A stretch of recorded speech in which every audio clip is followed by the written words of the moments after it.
संसद में मेरे अन्य वरिष्ठ सहयोगीगण, विभिन्न राजनीतिक दलों के सम्मानित साथी, अन्य महानुभाव, देवी और सज्जनों, देश के अलग अलग हिस्सों में आज त्योहारों और उत्सवों का अवसर है। आज बैसाखी है, बोहाग बिहू है, आज से ओडिया नववर्ष भी शुरू हो रहा है। हमारे तमिलनाडु के भाई बहन भी नए वर्ष का स्वागत कर रहे हैं। मैं उन्हें पुत्तांड की बधाई देता हूं। इसके अलावा भी कई क्षेत्रों में नववर्ष शुरू हो रहा है, अनेक पर्व मनाए जा रहे हैं। मैं समस्त देशवासियों को सभी पर्वों की बहुत बहुत बधाई देता हूं। आप सभी को भगवान महावीर जयंती की भी बहुत बहुत शुभकामनाएं। साथियों, आज का ये अवसर दो अन्य कारणों से और विशेष हो गया है। आज पूरा देश बाबा साहब भीमराव आंबेडकर को उनकी जयंती पर आदरपूर्वक, श्रद्धापूर्वक याद कर रहा है। बाबा साहब जिस संविधान के मुख्य शिल्पकार रहे, उस संविधान ने हमें संसदीय प्रणाली का आधार दिया। इस संसदीय प्रणाली का प्रमुख दायित्व देश के प्रधानमंत्री का पद रहा है। ये मेरा सौभाग्य है कि आज मुझे प्रधानमंत्री संग्रहालय देश को समर्पित करने का अवसर मिला है। ऐसे समय में जब देश अपनी आजादी के 75 वर्ष का पर्व, आजादी का अमृत महोत्सव मना रहा है, तब ये म्यूजियम एक भव्य प्रेरणा बनकर आया है। इन 75 वर्षों में देश ने अनेक गौरवमय पल देखे हैं। इतिहास के झरोखे में इन पलों का जो महत्व है वह अतुलनीय है। ऐसे बहुत से पलों की झलक प्रधानमंत्री संग्रहालय में भी देखने को मिलेगी। मैं सभी देशवासियों को बहुत बहुत बधाई देता हूं। थोड़ी देर पहले इस प्रोजेक्ट से जुड़े सभी साथियों से मिलने का भी मुझे अवसर मिला। सभी लोगों ने बहुत प्रशंसनीय काम किया है। इसके लिए पूरी टीम को मैं बधाई देता हूं। मैं आज यहां पूर्व प्रधानमंत्रियों के परिवारों को भी देख रहा हूं। आप सभी का अभिनंदन है, स्वागत है। प्रधानमंत्री संग्रहालय के लोकार्पण का यह अवसर आप सभी की उपस्थिति से और भव्य बन गया है। आपकी उपस्थिति ने प्रधानमंत्री संग्रहालय की सार्थकता को, इसकी प्रासंगिकता को और बढ़ा दिया है। साथियों, देश आज जिस ऊंचाई पर है, वहां तक उसे पहुंचाने में स्वतंत्र भारत के बाद बनी प्रत्येक सरकार का योगदान है। मैंने लाल किले से भी ये बात कई बार दोहराई है। आज ये संग्रहालय भी प्रत्येक सरकार की साझा विरासत का जीवंत प्रतिबिंब बन गया है। देश के हर प्रधानमंत्री ने अपने समय की अलग अलग चुनौतियों को पार करते हुए देश को आगे ले जाने की कोशिश की है। सबके व्यक्तित्व, कृतित्व, नेतृत्व के अलग अलग आयाम रहे। ये सब लोक स्मृति की चीजें हैं। देश की जनता, विशेषकर युवा वर्ग, भावी पीढ़ी सभी प्रधानमंत्रियों के बारे में जानेंगी तो उन्हें प्रेरणा मिलेगी। इतिहास और वर्तमान से भविष्य के निर्माण की राह पर राष्ट्र कवि रामधारी सिंह दिनकर जी ने कभी लिखा था, प्रिय दर्शन इतिहास कंठ में, प्रिय दर्शन इतिहास कंठ में, आज ध्वनित हो काव्य बने। वर्तमान की चित्रपटी पर भूतकाल का संभाव्य बने।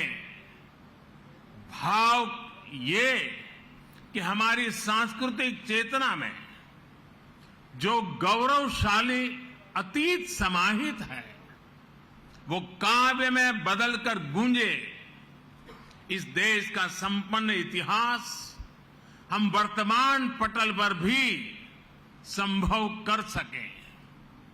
आने वाले 25 वर्ष आजादी का ये अमृत काल देश के लिए बहुत अहम है।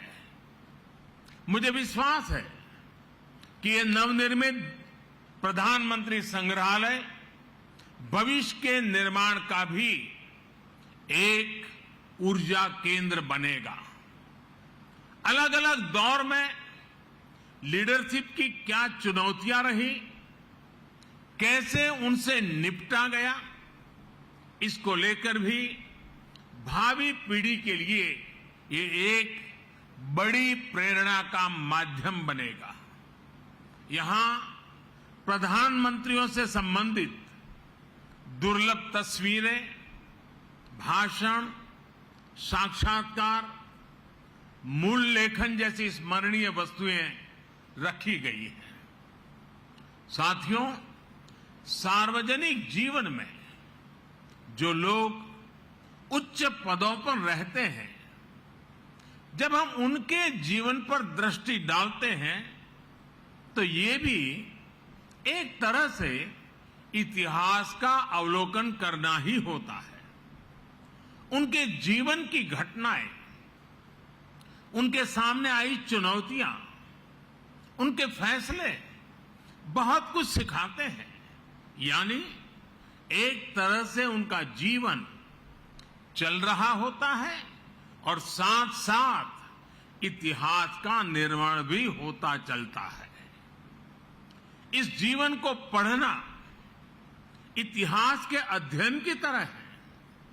इस म्यूजियम से स्वतंत्र भारत का इतिहास जाना जा सकेगा। हमने कुछ साल पहले ही संविधान दिवस मनाने की शुरुआत कर राष्ट्रीय चेतना जगाने की तरफ अहम कदम उठाया है। ये उसी दिशा में एक और महत्वपूर्ण पड़ाव है। साथियों, देश के हर प्रधानमंत्री ने संविधान सम्मत लोकतंत्र के लक्ष्यों की, उसकी पूर्ति में भरसक योगदान दिया है। उन्हें स्मरण करना, स्वतंत्र भारत की यात्रा को जानना है। यहां आने वाले लोग देश के पूर्व प्रधानमंत्रियों के योगदान से रूबरू होंगे। उनकी पृष्ठभूमि, उनके संघर्ष, सृजन को जानेंगे। भावी पीढ़ी को ये भी सीख मिलेगी कि हमारे लोकतांत्रिक देश में किस किस पृष्ठभूमि से आकर अलग अलग प्रधानमंत्री बनते रहे। ये हम भारतवासियों के लिए बहुत गौरव की बात है कि हमारे ज्यादातर प्रधानमंत्री बहुत ही साधारण परिवार से रहे हैं। सुदूर देहात से आकर, एकदम गरीब परिवार से आकर, किसान परिवार से आकर भी प्रधानमंत्री पद पर पहुंचना भारतीय लोकतंत्र की महान परंपराओं के प्रति विश्वास को दृढ़ करता है। ये देश को, युवाओं को भी विश्वास देता है कि भारत की लोकतांत्रिक व्यवस्था में सामान्य परिवार में जन्म लाने वाला व्यक्ति भी शीर्षतम पदों पर पहुंच सकता है। साथियों, इस संग्रहालय में जितना अतीत है उतना ही भविष्य भी है। यह संग्रहालय देश के लोगों को बीते समय की यात्रा करवाते हुए नई दिशा, नए रूप में भारत की विकास यात्रा पर ले जाएगा। एक ऐसी यात्रा जहां पर आप एक नए भारत के सपने को प्रगति के पथ पर आगे बढ़ते हुए निकट से देख सकेंगे। इस बिल्डिंग में 40 से अधिक गैलरियां हैं और लगभग 4000 लोगों के एक साथ भ्रमण की व्यवस्था है। वर्चुअल रियलिटी, रोबोट्स और दूसरी आधुनिक टेक्नोलॉजी के माध्यम से तेजी से बदल रहे भारत की तस्वीर ये संग्रहालय दुनिया को दिखाएगा। ये टेक्नोलॉजी के माध्यम से ऐसा अनुभव देगा जैसे हम वाकई उसी दौर में जी रहे हैं। उन्हीं प्रधानमंत्रियों के साथ सेल्फी ले रहे हैं, उनसे संवाद कर रहे हैं। साथियों, हमें अपने युवा साथियों को इस म्यूजियम में आने के लिए अधिक से अधिक प्रोत्साहित करना चाहिए। ये म्यूजियम उनके अनुभवों को और विस्तार देगा। हमारे युवा सक्षम है और उनमें देश को नई ऊंचाइयों तक ले जाने की क्षमता है। वे अपने देश के बारे में, स्वतंत्र भारत के महत्वपूर्ण अवसरों के बारे में जितना अधिक जानेंगे, समझेंगे, उतना ही वो सटीक फैसले लेने में सक्षम भी बनेंगे। ये संग्रहालय आने वाली पीढ़ियों के लिए ज्ञान का, विचार का, अनुभवों का एक द्वार खोलने का काम करेगा। यहां आकर उन्हें जो जानकारी मिलेगी, जिन तथ्यों से वो परिचित होंगे, वो उन्हें भविष्य के निर्णय लेने में मदद करेगी। इतिहास के जो विद्यार्थी रिसर्च करना चाहते हैं, उन्हें भी यहां आकर बहुत लाभ होगा। साथियों, भारत लोकतंत्र की जननी है, मदर ऑफ डेमोक्रेसी है। भारत के लोकतंत्र की बड़ी विशेषता ये भी है कि समय के साथ इसमें निरंतर बदलाव आता रहा है। हर युग में, हर पीढ़ी में लोकतंत्र को और आधुनिक बनाने और अधिक सशक्त करने का निरंतर प्रयास हुआ है। समय के साथ जिस तरह कई बार समाज में कुछ कमियां घर कर जाती हैं, वैसे ही लोकतंत्र के सामने भी समय समय पर चुनौतियां आती रही हैं। इन कमियों को दूर करते रहना, खुद को परिष्कृत करते रहना भारतीय लोकतंत्र की खूबी है और इसमें हर किसी ने अपना योगदान दिया है। एकाध दो अफवाह छोड़ दें तो हमारे यहां लोकतंत्र को लोकतांत्रिक तरीके से मजबूत करने की गौरवशाली परंपरा रही है। इतिहास इसलिए हमारा भी ये दायित्व है कि अपने प्रयासों से हम लोकतंत्र को और ज्यादा मजबूत करते रहें। आज जो भी चुनौतियां हमारे लोकतंत्र के सामने हैं, समय के साथ जो भी कमियां घर कर गई हैं, उन्हें दूर करते हुए हम आगे बढ़े, ये लोकतंत्र की भी इससे हमसे अपेक्षा है और देश की भी हम सभी से अपेक्षा है। आज का यह ऐतिहासिक अवसर लोकतंत्र को सशक्त और समृद्ध करने के संकल्प को दोहराने का भी एक बेहतरीन अवसर है। हमारे भारत में विभिन्न विचारों, विभिन्न परंपराओं का समावेश होता रहा है और हमारा लोकतंत्र हमें ये बात सिखाता है कि कोई एक विचार ही उत्तम हो ये जरूरी नहीं है। हम तो उस सभ्यता से पले बड़े हैं जिसमें कहा जाता है आनो भद्राः कृतवो यन्तु विश्वतः, यानी हर तरफ से नेक विचार हमारे पास आए।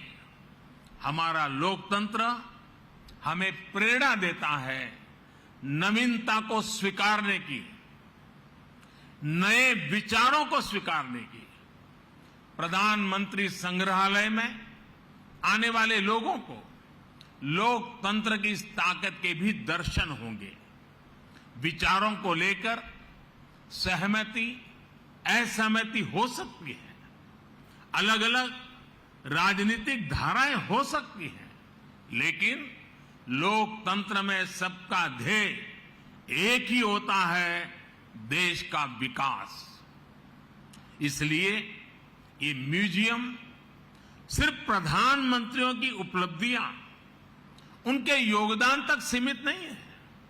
ये हर विषम परिस्थितियों के बावजूद देश में गहरे होते लोकतंत्र, हमारी संस्कृति में हजारों वर्षों से फले फूले लोकतांत्रिक संस्कारों की मजबूती और संविधान के प्रति सशक्त होती आस्था का भी प्रतीक है।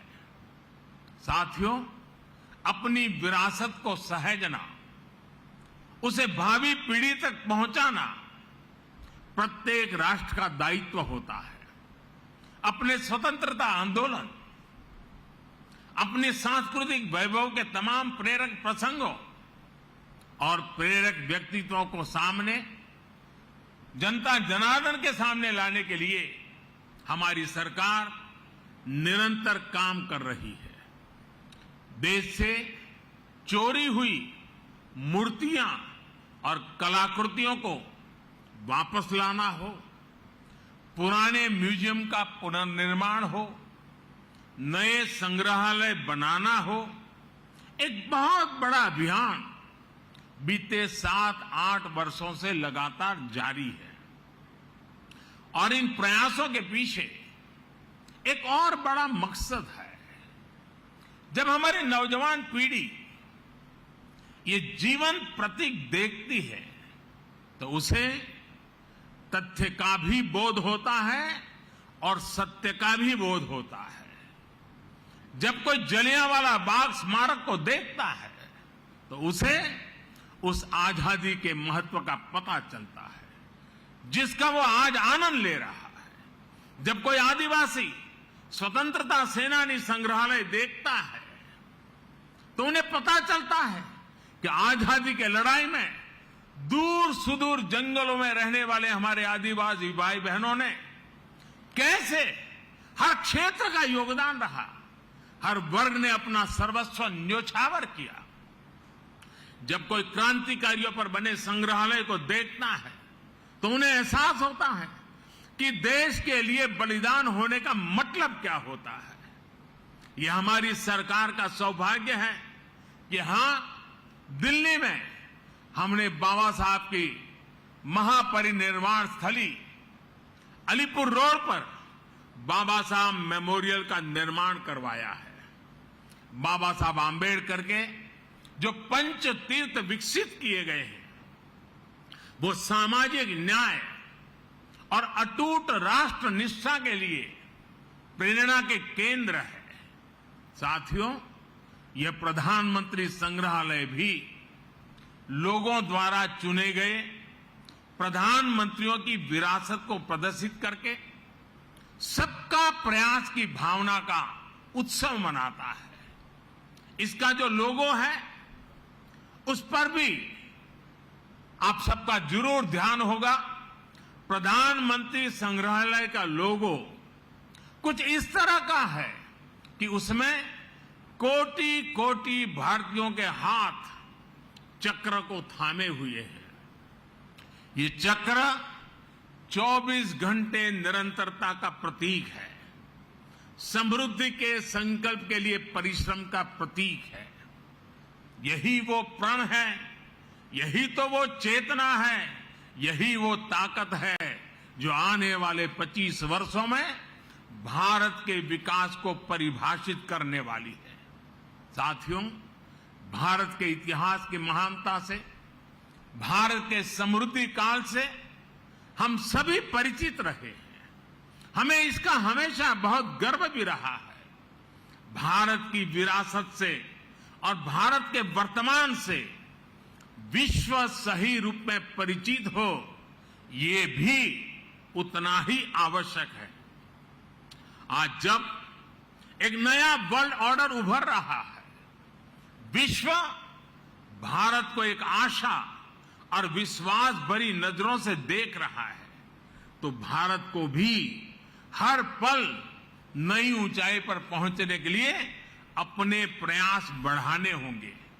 और ऐसे समय में आजादी के बाद के ये 75 वर्ष, भारत के प्रधानमंत्रियों का कार्यकाल, ये प्रधानमंत्री संग्रहालय हमें निरंतर प्रेरणा देगा। ये संग्रहालय भारत के लिए बड़े संकल्पों का बीज बोने का सामर्थ्य रखता है। ये संग्रहालय भारत के भविष्य को बनाने वाले युवाओं में कुछ कर गुजरने की भावना पैदा करेगा। आने वाले समय में यहां जो भी नाम जुड़ेंगे, उनके जो भी काम जुड़ेंगे, उनमें हम सभी एक विकसित भारत के सपने को साकार होने का सुकून ढूंढ पाएंगे। इसके लिए आज मेहनत करने का समय है। आजादी का यह अमृतकाल एकजुट, एक निष्ठ प्रयासों का है। देशवासियों से मेरा आग्रह है कि आप खुद भी आएं और अपने बच्चों को भी इस म्यूजियम का दर्शन कराने जरूर लाएं। इसी आमंत्रण के साथ, इसी आग्रह के साथ एक बार फिर प्रधानमंत्री संग्रहालय की बहुत बहुत बधाई देता हूं। धन्यवाद। बहुत बहुत धन्यवाद माननीय प्रधानमंत्री जी, आपके संदेश का और देशवासियों को ये नायाब सौगात देने का। इतिहास का अवलोकन करते हुए आज इतिहास रचा गया है और यकीनन ये संग्रहालय ज्ञान, विज्ञान, विचार और ऊर्जा का केंद्र बनेगा। इस कार्यक्रम के अंत में सभी को धन्यवाद देने के लिए, धन्यवाद प्रस्ताव के लिए अब मैं आमंत्रित करती हूँ श्री ए सूर्य प्रकाश जी को, vice chairman executive council NMML। नमस्कार, मैं हूं मानक गुप्ता। अगर आपको हमारा ये वीडियो पसंद आया हो तो इसे लाइक और शेयर जरूर करें और हाँ, हमें सब्सक्राइब और फॉलो करना ना भूलें ताकि आप देश और दुनिया की कोई खबर मिस ना करें। तो जुड़े रहिए हमारे साथ और देखते रहिए न्यूज़ 24।